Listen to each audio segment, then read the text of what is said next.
ever feel like we're only using like a tiny bit of our potential? Yeah. Like there's, I don't know, this whole other level of awareness, just like sitting there waiting to be unlocked. Yeah. Yeah. Today, we are diving into Valerian's Matrix V to explore exactly that. Okay. With breathing techniques and visualizations and the mysterious pineal gland as our guide. Right. Right. So you ready to unlock some hidden knowledge? I'm ready. I'm excited about this one. Yeah.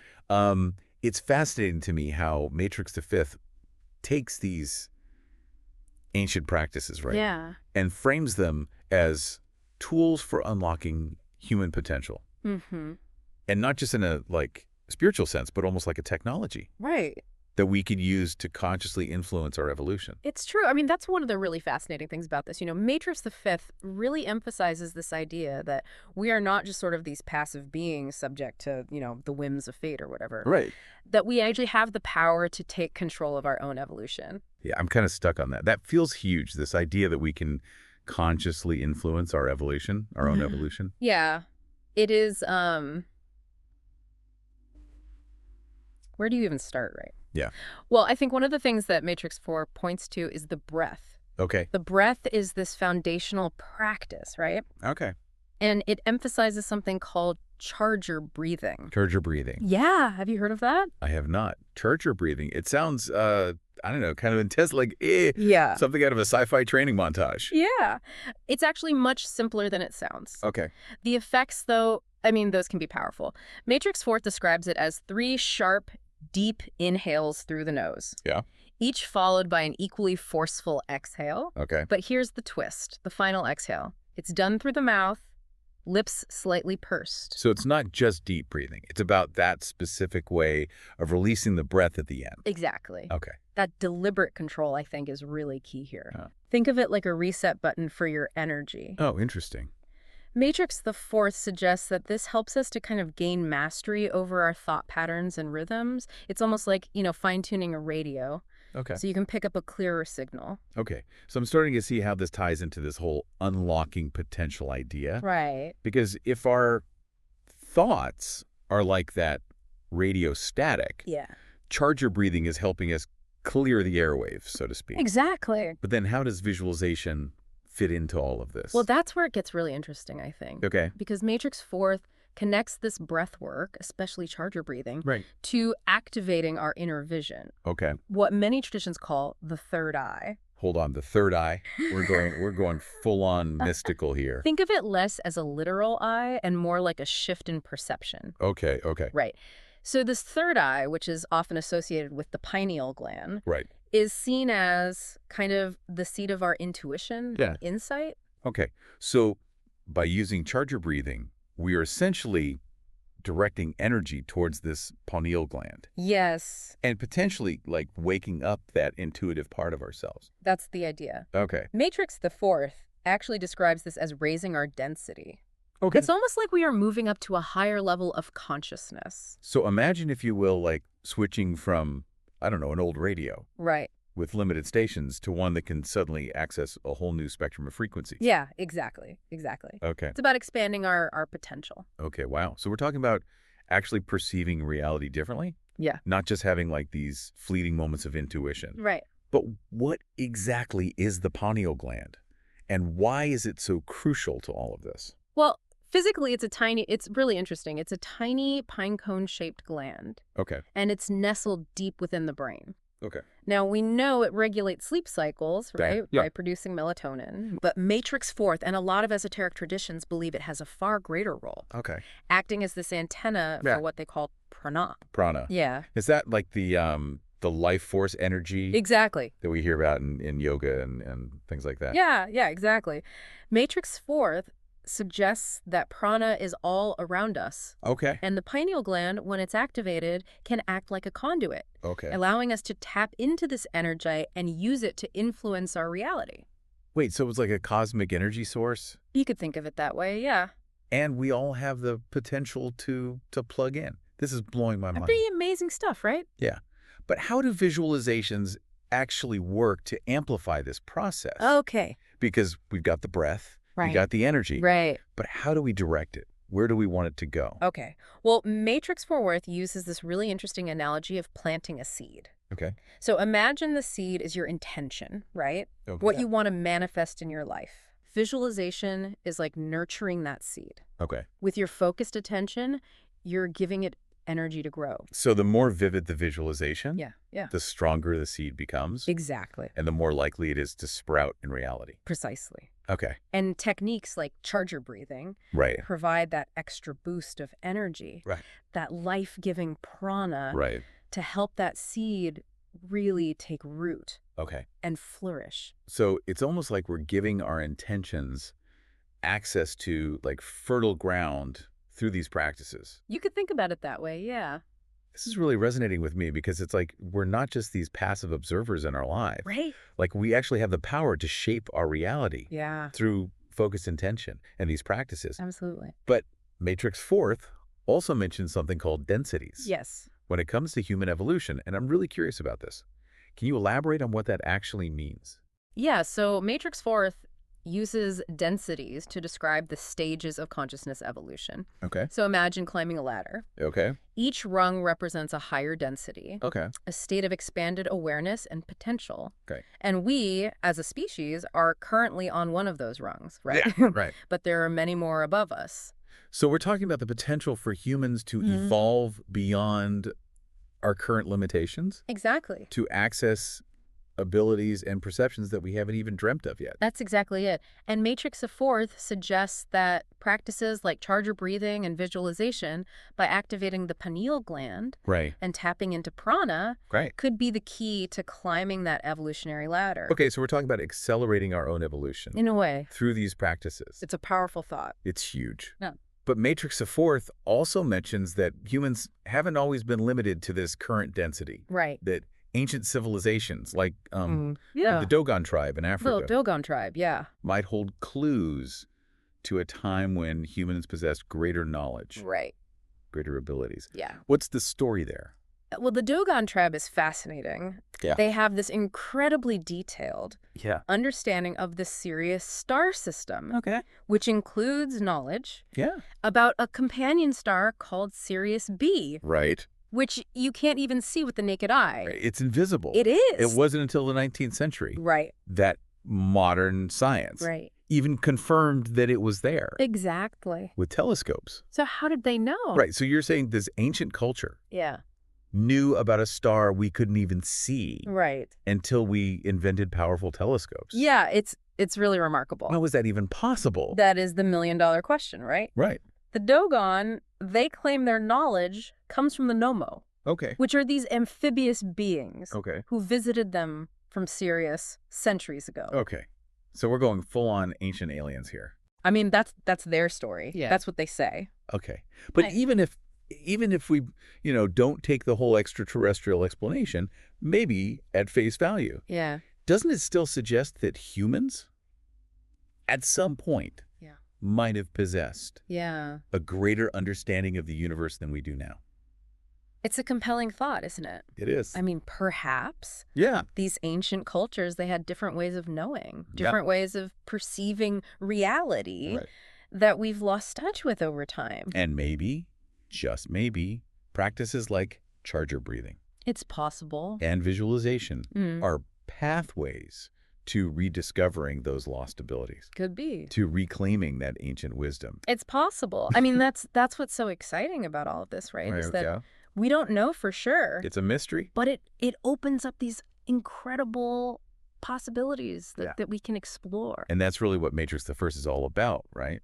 That's the heart of it, I think. Yeah. This idea that we have the potential Yeah. to unlock these incredible abilities within ourselves, Yeah. to consciously participate in our own evolution, Yeah. and perhaps even rediscover a forgotten past, Right. far more magnificent than we can currently imagine. It's an incredible thought, isn't it?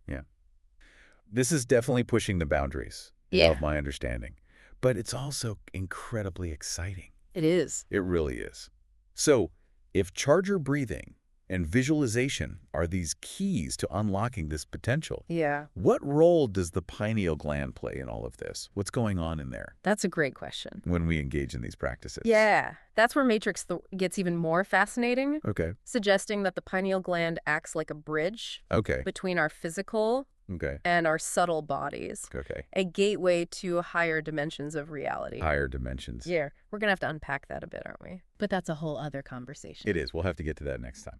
So the pineal gland, according to Matrix IV, is like this cosmic antenna. Okay. It's capable of tuning into frequencies of reality Okay. that are beyond our normal perception. Beyond our normal perception. Okay. And when we engage in practices like charger breathing, like visualizations, Right. we're essentially amplifying its signal, Okay. making it more receptive to these kind of subtle energies. So it's not just about like directing energy to the pineal gland. It's about changing its nature, In a way. making it more sensitive Yeah. to these other dimensions. Exactly. And, Matrix the Fourth even suggests that through consistent practice, Right. we can actually alter the structure of the pineal gland itself, Oh. potentially even reversing the calcification. Calcification. What is that? Yeah, so calcification, Is that bad? it can be. Yeah. Essentially, it means the mineral deposits Okay. build up on the pineal gland, which, according to Matrix Feeder and some alternative health practitioners, can hinder its function. Interesting. And they believe that, fluoride in our water, Right. for example, can contribute to this calcification. So by engaging in these practices, we're not just like tapping into hidden potential. Right. We're potentially reversing damage that's been done. You could think of it that way, yeah. It's like we're giving our pineal gland a fighting chance Yeah. to function at its best. And Matrix Thief makes a point of emphasizing this, right? The importance of a clean diet, Okay. meditation, spending time in nature, Right. all of these things to support the pineal gland's health. It's like we're talking about creating this optimal environment Right. for our own evolution, both Yeah. internally and externally. I like that. That's a good way to put it. But you mentioned the pineal gland acting as a bridge to higher dimensions. Yes. What does Matrix the Theer say about those dimensions Okay. and our ability to access them? All right, so buckle up because this is where things get really wild. Okay. Matrix Fourth suggests that reality, as we perceive it, is just one layer Okay. of a much vaster, multidimensional existence. Okay. So imagine like a radio dial, right? Okay. We're currently tuned into one station, Okay. but there are countless others broadcasting simultaneously. So you're saying these other dimensions exist alongside our own, That's the idea. just vibrating at different frequencies that we can't normally perceive. Exactly, we're just not tuned in. Okay. But Matrix Fourth proposes that the pineal gland, when activated, Right. can act like a receiver, Okay. allowing us to access information, energy, Okay. from these other realms. It even connects this concept to the Merkaba, The Merkaba. which some esoteric traditions describe as kind of this light body or energetic field Okay. that surrounds the human body. Okay. We've talked about the Merkaba before, but I have to admit, it's still a pretty out there concept. It is. It's a bit of a head scratcher. Can you kind of break it down for me? Yeah, imagine like a geometric energy field, Okay. a complex pattern of light and energy Okay. surrounding and interpenetrating your physical body. Okay. That's the Merkaba. Okay. Now, Matrix Fourth suggests that this field, it's dormant in most people, Okay. but it can be activated through specific practices. Okay. And guess what plays a crucial role in that activation? Let me guess. The pineal gland. You got it. Okay. Matrix Fourth describes the pineal gland Yeah. as a key component in activating the Merkaba, Okay. like a central hub that regulates the flow of energy Okay. through this complex energetic field. Okay. And when the Merkaba is activated, that's when things get really interesting. Okay. You've definitely piqued my curiosity. So what happens when the Merkaba is activated? Well, Matrix Fourth links the Merkaba to all sorts of extraordinary abilities. Okay. Enhanced intuition, Okay. accelerated healing, Right. even, get this, interdimensional travel. Interdimensional travel. Yeah. Like, are we talking astral projection, That's one interpretation. out-of-body experiences, things like that? Yeah, Matrix Fourth suggests that the Merkaba acts as a kind of vehicle, Okay. allowing our consciousness to navigate these higher dimensions Okay. with greater ease. Wow. Okay. This is definitely a lot to take in, but This, yeah. it's exciting. It is exciting. If we have this potential within us, this ability to access other dimensions, unlock these incredible abilities, Yeah. what's holding us back? That is the question. Why aren't we all walking around with activated Merkabas? You're right. Exploring the cosmos with our minds. Right, exactly. And Matrix IV actually doesn't shy away from tackling Okay. the more challenging aspects of this journey. Yeah. In fact, it dedicates a significant portion Yeah. to discussing something called the galactic conspiracy. The galactic conspiracy. What is that? Some kind of intergalactic space opera. Not exactly, but it's definitely a complex and controversial topic. Right. But essentially, Matrix IV suggests that there are forces, both human and extraterrestrial, that benefit from keeping humanity in a state of limited awareness. So like spiritual slumber. You could say that, yeah. Okay. Spiritual slumber. So we're talking about like shadowy organizations. Potentially. Maybe even alien races. But Matrix IV doesn't rule it out. Actively working to suppress our potential. That's the suggestion. It sounds like something out of a science fiction thriller. It does, doesn't it? Yeah. But Matrix IV presents a compelling case, arguing that these forces, they maintain control through manipulation of information, suppression of ancient knowledge, and even technological interference with our consciousness. Okay, now I'm really curious. Yeah. What kind of evidence does Matrix IV offer for this galactic conspiracy? Okay, well, Matrix IV delves into... And what are these forces? What are their motives? Right. So Matrix IV delves into the shadowy world of secret societies, claiming that some of these groups, they possess ancient knowledge. Right. And potentially even collaborate with extraterrestrial beings. Okay. So it's this dense web of intrigue and speculation. Right. But the core idea is that these groups, they maintain power by keeping humanity disconnected from its true potential. So we're talking about a battle for the future of humanity. In a way, yes. A struggle against unseen forces that want to keep us in the dark. This is some serious X-Files stuff. It's getting juicy, isn't it? It is. Matrix IV certainly doesn't shy away from the more, shall we say, out there theories. Right. But even if we approach these ideas with a healthy dose of skepticism, Of course. it does raise some important questions Yeah. about the nature of power, right? Right. The control of information. Right. The potential for hidden agendas. Right. At play on a global scale. Yeah. This is a lot to process. It is. It's a lot to unpack. But if we entertain the possibility Right. that there are these forces working against our awakening, Yeah. how do we protect ourselves? That's the million-dollar question, right? What can we do to resist these influences Yeah. and reclaim our power? Well, Matrix IV suggests that knowledge is our greatest weapon by becoming aware of these potential manipulations. By questioning the narratives that are presented to us, we can start to break free from limiting beliefs and reclaim our innate wisdom. So it's not about, like, fighting some shadowy cabal. Not necessarily, no. It's about empowering ourselves Exactly. with knowledge Yes. and discernment. Yes, exactly. And that's where practices like charger breathing and visualizations become even more important because by strengthening our connection to our intuition, to our higher selves, we become less susceptible to that external manipulation and more capable of discerning truth from falsehood. It's like we're building up our own, like, internal defenses. You could think of it that way. Strengthening our connection to, like, our inner compass. Exactly. So we can navigate this complex landscape with greater awareness. Exactly. And here's the thing, right? Yeah. As we raise our own consciousness, as we connect to our true potential, we contribute to the collective awakening of humanity, making it that much harder for these negative forces, whatever they may be, to maintain their grip. So it's not just about, like, personal transformation. It's about playing an active role in creating a more positive future for all of humanity. That's the idea. Yeah. Matrix IV suggests that we're not just individuals on a journey, right? We're part of a collective evolution of consciousness.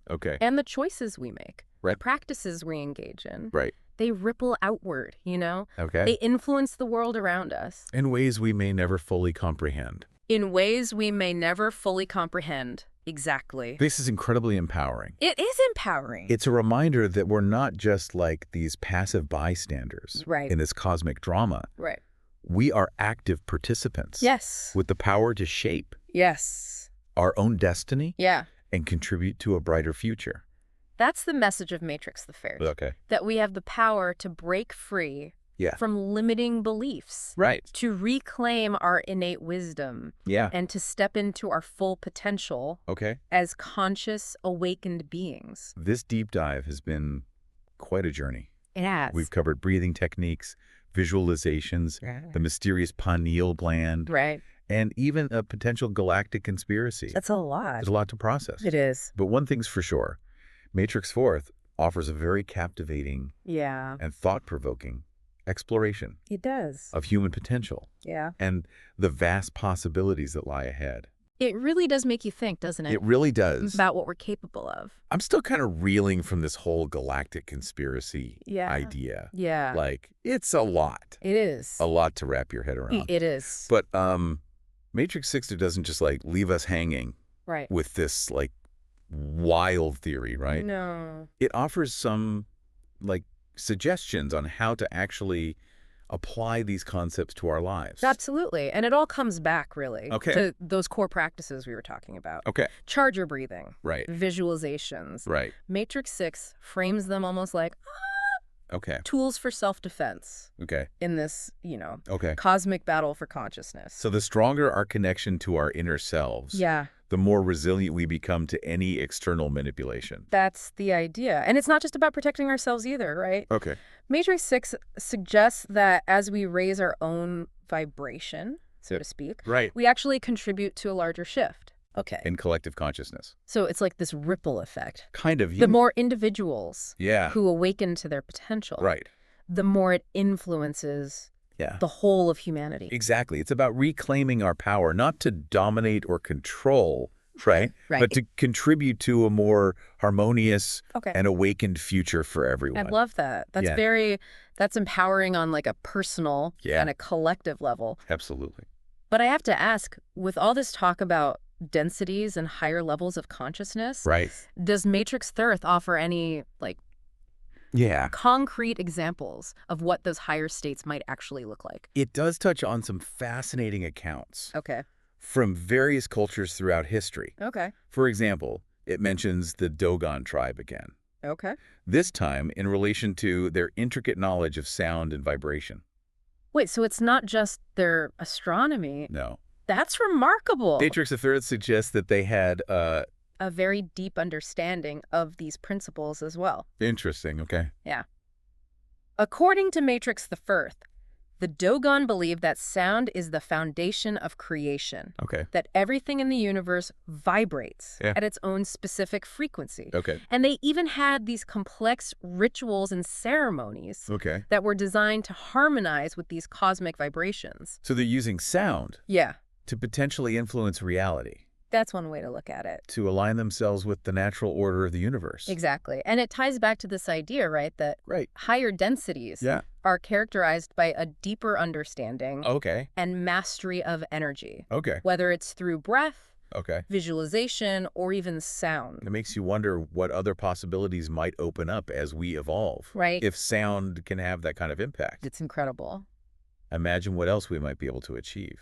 The possibilities are endless, really. It's a lot to consider. It is. Well, this whole deep dive has been like a peek behind the curtain of our everyday perception. It really has. And it's a little overwhelming.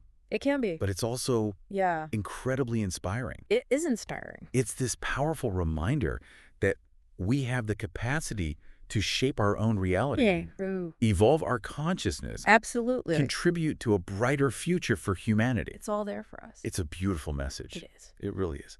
And to our listeners, thank you for joining us on this deep dive. It's been a pleasure. Into Val Valerian's Matrix IV. Until next time, keep exploring. Yes. Keep questioning. Keep digging. And keep reaching. Yes. For those higher frequencies. Absolutely.